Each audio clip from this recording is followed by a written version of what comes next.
Cuando se piensa únicamente en la política en términos sectoriales, se atiende a necesidades sectoriales.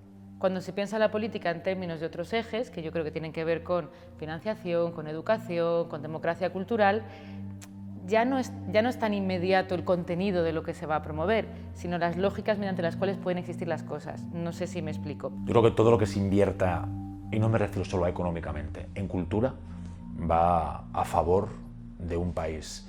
Los medios de comunicación deberían de hacer un esfuerzo todavía mayor porque en sus páginas los temas culturales ocuparán más espacio. Los que tenemos el honor de detentar cargos públicos deberíamos de estar mucho más presentes en la vida cultural de nuestras ciudades, en la vida cultural en definitiva del país.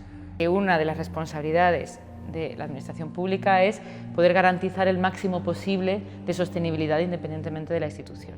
Entonces, dicho este titular, creo que aquí hay dos cosas.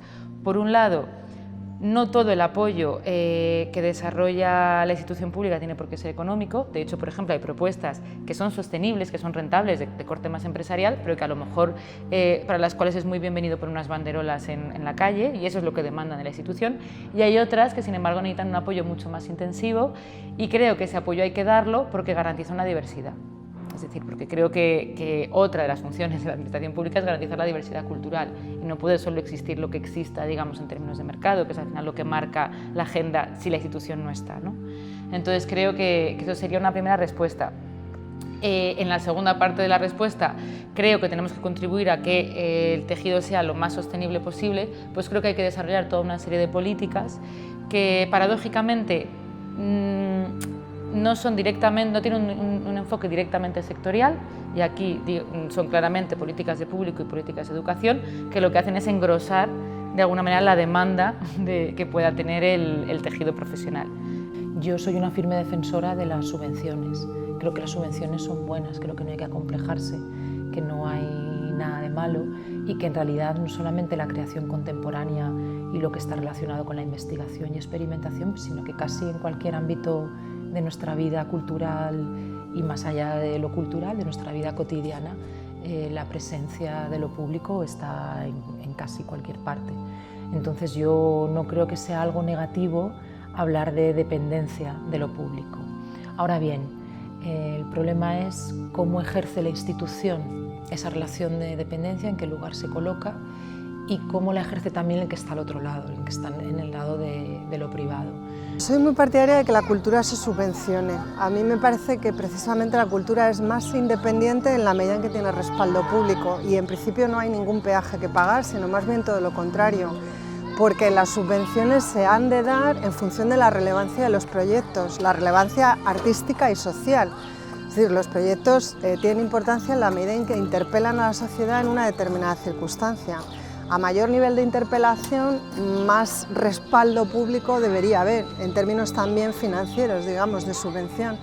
Yo creo que la política no puede ser independiente y no debe serlo de lo público en ningún caso, porque el teatro y en general la producción cultural, cuanto más se depende de la taquilla, más dependiente se es en lo político también. O sea, todos los gobiernos de la antigua Unión Soviética o las antiguas influencias soviéticas tienen un desarrollo de la cultura como algo muy metido en el ADN de la sociedad. No tiene color, no tiene nada que ver. Italia, Grecia, dice, se puede parecer. En Grecia el apoyo a la cultura es otra mecánica. Italia está más destinado a la regionalidad, es desde la línea de región un poquito parecido a Francia, donde se hace la incidencia.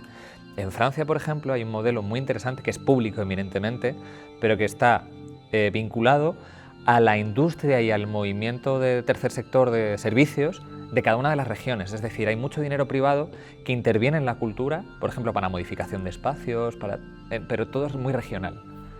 ¿Qué pasa? Que aquí esas líneas quizá se intentaron desarrollar con la responsabilidad en las comunidades autónomas, no sé cómo se dice cuando trasladas una responsabilidad ministerial a las comunidades autónomas.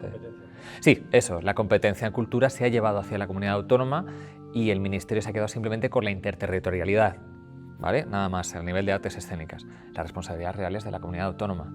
Creo que no nos damos cuenta con la situación que tenemos ahora mismo y con la necesidad de supervivencia que tenemos, no nos damos cuenta de que jamás ha existido la cultura sin el apoyo público.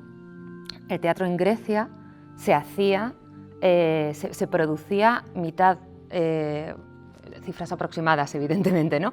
Mitad con dinero público, mitad con un productor privado que se llamaba Corego, y que los artistas seleccionados, pues Eurípides, Sófocles, quien fuera, tenían que buscarse un buen corego que fuera el que les financiara la escenografía. Entonces, si tenías una buena escenografía, era más posible, era más viable que fueras el ganador del concurso, porque eso también era un concurso. Entonces, ya desde Grecia, la cultura, absolutamente toda la cultura, está financiada en una parte muy elevada por lo público. Siguen siendo necesarios el apoyo económico. Sigue haciendo falta que desde las administraciones podamos ofrecer más presupuesto para que se hagan realidad todos esos sueños, todos esos proyectos que, como te decía antes, nos van a mejorar como sociedad, porque cuanto mayor nivel tenga nuestra realidad cultural, mayor nivel tendremos como país. Nosotros hemos intentado como abrir más ese abanico y dejarlo más abierto, menos reglado, siempre con la intención de respetar completamente la autonomía artística o de creación, ya sea de los creadores, de las compañías de danza o de escénicas que se han presentado a las ayudas a la creación, o de los festivales o de las salas de teatro. No obstante, incluso aun dejándolo abierto, siempre de alguna manera hay cierta tendencia, porque claro, inevitablemente una subvención es un procedimiento reglado por la ley de subvenciones, el reglamento, y en el momento que defines unos criterios de valoración, por muy abiertos que seas, cuando luego uno se lee los proyectos, ¿no? Siempre hay una tendencia por parte del que está al otro lado como a intentar responder a aquello que cree que desea. Y luego hay que seguir siendo muy riguroso, hay que seguir defendiendo la cultura como tal, porque también es verdad que en ocasiones y desde diferentes ideologías se intenta convertir en cultura a cualquier cosa, y no todo es cultura. Y yo creo que es algo que tenemos que tomarnos muy en serio. Cualquier actividad que se realiza sobre un escenario es cultura, y que tenemos que ser muy garantes de que lo que estamos consolidando es la cultura en mayúsculas. Por otro lado, luego tenemos la obligación de proteger, de alimentar esa otra cultura que podríamos llamar como amateur y que también da oportunidades. En el momento que recibes dinero público tienes ahí una responsabilidad. Y si eres compañía es una responsabilidad pues, de pagar a todos tus bailarines. Si eres sala es una responsabilidad de contratar al personal que trabaja contigo y de pagar cachés dignos a las compañías y no ir a taquilla. Eso en relación a la buena práctica, digamos, interna de la gestión económica y de recursos humanos, pero también hacia afuera, hacia la ciudad, hacia el público, hacia la ciudadanía, como espacio, como creador, pues también estás ejerciendo esa función pública, ¿no? Que, como digo, la función pública no la considero algo exclusivo de la institución, sino también del ciudadano, del artista, del que está creando.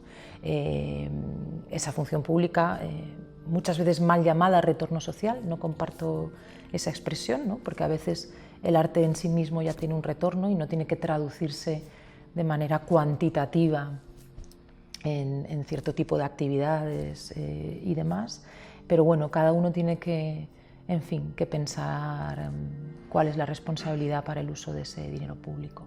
A mí lo de la dependencia de las instituciones en cuanto a dependencia política no me preocupa lo más mínimo, todo lo contrario. O sea, creo que la independencia de las instituciones en cultura está sobrevalorada. Eso te condena a la pobreza total y absoluta. Te condena a un teatro pobre.